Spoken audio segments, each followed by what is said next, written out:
கீழே வந்து யாரோ போராட்டம் பண்ணுறாங்க அப்படின்னா, காலேஜில் என்ன போராட்டம் யாருன்னா, இவன் தான்டா சினிஷ் தான் போராட்டம். கீழே போய் பார்த்தா தனியாக நின்றுட்டு இருக்கான். ஏண்டா ஒருத்தர் இறங்கி யாராவது ஒருத்தர் ஆரம்பிக்கணும்னு ஆரம்பிச்சேன், நீங்களாம் வரணும் இல்லை. அப்புறம் 3 வருஷம் கழிச்சு யூனிவர்சிட்டியில் போய் செக் பண்ணியிருக்காரு. அப்போ தான் தெரியும் ஃபர்ஸ்ட் செமஸ்டர்லேயே பாஸ் ஆயிருக்காப்புல. அந்த எக்ஸாமை பாஸ் ஆன எக்ஸாம் 6 வாட்டி எழுதுன ஒரே ஆள் இவன் தான். எல்லோருக்கும் வணக்கம். ஸோ சினிஷ்க்கு வந்து வாழ்த்துக்கள். ரொம்ப நாள் கழிச்சு இதில் இது ஸோ சாரி லேட்டாக வந்ததுக்கு. ஆனால் நெல்சன் சொன்னார் நான் தான் கரெக்ட் டைமில் வந்திருக்கேன். அவர் 1.5 மணி நேரத்துக்கு முன்னாடியே வந்துட்டேன் அப்படின்னு சொன்னார். சார் வணக்கம் sir. Hi sir. So super hero, I just want to wish the whole team, Sandy and Arjun, அப்புறம் ஹோல் டீம், டைரக்டர் எல்லாருக்குமே வந்து வாழ்த்துக்கள் சொல்லிக்கிறேன். வேறு என்ன சொல்கிறது, இன்னும் அடுத்த படத்தோட டைட்டிலுக்காக வெயிட் பண்ணிருக்கேன். So as excited as all you guys are.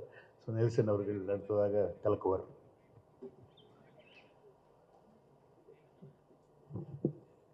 எல்லாருக்கும் வணக்கம். சினிஷ்,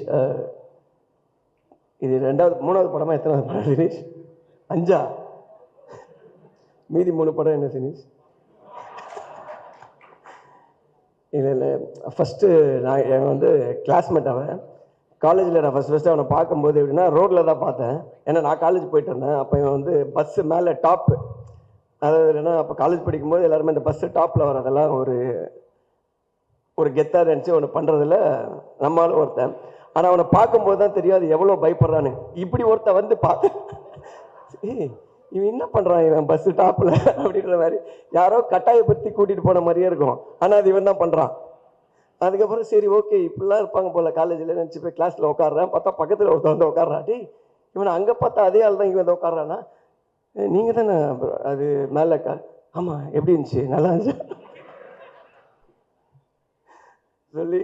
ஸோ காலேஜ்லேருந்து ரொம்ப புரட்சி தனமாக ஏதாவது யோசிச்சுட்டே இருப்பான். தனியாக போய் ஒரு நாள் ஒரு பையன் வரான், கீழே மச்சான் கீழே வந்து யாரோ போராட்டம் பண்ணுறாங்க அப்படின்னா, காலேஜில் என்ன போராட்டம் யாருன்னா, இவன் தான்டா சினிஷ் தான் போராட்டம். கீழே போய் பார்த்தா தனியாக நின்றுட்டு இருக்கான். தனியாக நின்றுட்டு எதுவோ மொத்தமாக மாற்ற சொல்கிறான். காலேஜ் டைமிங்கை மாற்ற சொல்கிறானா என்ன மாற்ற சொல்கிறான் யாருக்கு தெரியல. என்னென்னமோ பேசுகிறான். மேலே இருந்து பசங்க வா மேலே எங்களை பார்த்து முறைக்கிறான். மேலே பார்த்து முறைச்சிட்டு அதுக்கப்புறம் மேலே என்னென்னமோ கூப்பிட்றோம். அதுக்கப்புறம் மேலே வந்து திட்டுறான், ஏண்டா ஒருத்தர் இறங்கி யாராவது ஒருத்தர் ஆரம்பிக்கணும்னு ஆரம்பித்தேன், நீங்களாம் வரணும் இல்லை, எங்கே வரணும், இல்லை வாடா உட்காரான்னு சொல்லி அப்பத்துலேருந்தே சொல்லிவிட்டு என்னென்னா நமக்கு என்ன ஒப்பீனியன்னா கன்ஃபார்மாக இது வந்து வேலைக்கு ஆகாது, பெஞ்சை மாற்றிட்டேன், இதுக்கப்புறம் இவன் பக்கத்தில் உட்காரக்கூடாது சொல்லி. அதுக்கப்புறம் நாங்கள்லாம் காலேஜ் அந்த சொல்லிவிடுவா. என்னென்னா என் ஃப்ரெண்டு ஒருத்தர் இருக்கா சத்யான்னு சொல்லி, அவன் என்ன பண்ணிட்டா, நாங்கள் ஃபஸ்ட்டு செமஸ்டரில் எழுதின ஒரு சப்ஜெக்ட் வந்து எல்லாருக்கும் ரிசல்ட் வந்துடுச்சு. நாங்கள்லாம் இப்போ ஹெச்ஓடி டிபார்ட்மெண்ட்டில் பார்த்துட்டு, சாரி ரொம்ப தொண்டை கட்டியிருக்கு, விடிவியோட இது அந்த மாதிரி மேட்ச் ஆயிடுச்சு, போய் ஹெச்ஓடி ரூமில் ரிசல்ட்டு பார்த்துட்டு வரோம், நாங்கள்லாம் பாஸ் ஆகிட்டோம் அப்படின்னு சொல்லிட்டு. இவர் அதுக்கே லேட்டாக வந்திருக்காரு. நேராக மேலே படிக்கட்டு ஏறி அதை பார்க்க போகிறதுக்குள்ளே அந்த பையன் என்ன பண்ணிட்டான், அவன் பார்த்துட்டு கீழே இறங்கி போகிறான். அவன் மேலே வரும்போது நீ எங்கடா போகிற மேலே அப்படின்னு சொல்லி, இல்லை நான் ரிசல்ட் வந்துருக்கலாம்ப்பா, நீலாம் ஃபெயில்ரா வாடான்னு கூப்பிட்டு போயிட்டான். கூப்பிட்டு போனதுக்கப்புறம் ஃபஸ்ட் இயர் முடிஞ்சு ஃபெயிலுன்னு அப்படி உட்காந்துருக்கேன், எல்லாம் முடிஞ்சிச்சு. அதுக்கப்புறம் second sem எழுதுறவங்க, third sem, fourth sem, எல்லா செம்மும் இவர் வருவார், அந்த அட்டெம்ப்ட் எழுதிட்டே இருப்பான்.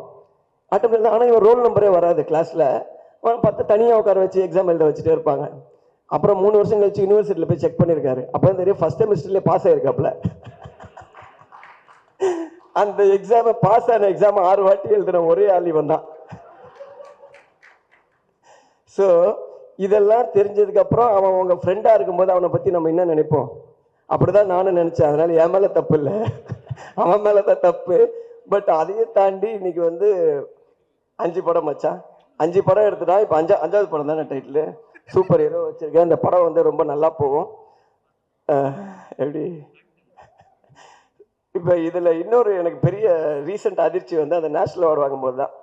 அதாவது அதை அனௌன்ஸ் பண்ணும்போது பார்த்தேன், சினிஷ் எத்தனை பேர் இருக்காங்க ஊரில், இவன் மட்டும் தான் இருக்கான் நமக்கு. அப்புறம் பார்க்கும்போது தெரிஞ்சிச்சு. சும்மாவே வந்து எப்படின்னா ரொம்ப ஒரு இதுவாக தான் பேசுவான். நீ பாடுறா, நீ ஃபோன் பண்ணி ஏதாவது ரேண்டமாக திட்டுறது இதெல்லாம் பண்ணிட்டு இருந்தான். அன்றைக்கி ஃபஸ்ட்டு அதை அனௌன்ஸ் பண்ணும்போது கொஞ்சம் ஒரு மாதிரி தான் இருந்துச்சு. ஏன்னா இதுக்கப்புறம் காலம் ஃபுல்லாக இவன் இதை சொல்லுவான், இவனை எப்படி நம்ம டீல் பண்ண போகிறோம் அப்படின்னு சொல்லி.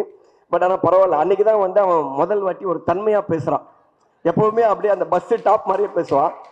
அன்றைக்கி பேசுவோம், சரி ஏதோ திருந்திட்டான், பயம் வந்திருக்கு போல அப்படின்னு சொல்லிட்டு அதோட அக்ரிமெண்ட் சொன்னேன், இந்த படத்துக்கு நேஷனல் அவார்டு வாங்கினா நான் தான் போய் வாங்குவேன்னு சொல்லி நான் அப்பவே போட்டுற மச்சான். அதை நினச்சி எனக்கு ரொம்ப பெருமையாக இருக்குன்னா நானும் சொன்னேன், எனக்கும் ரொம்ப பெருமையாக இருக்குடா, இன்னையோட நீ எனக்கு ஃபோன் பண்ண மாட்டேன் எனக்கு தெரியும், இவன் காட்டில் கட்டிட்டு இருந்தேன்.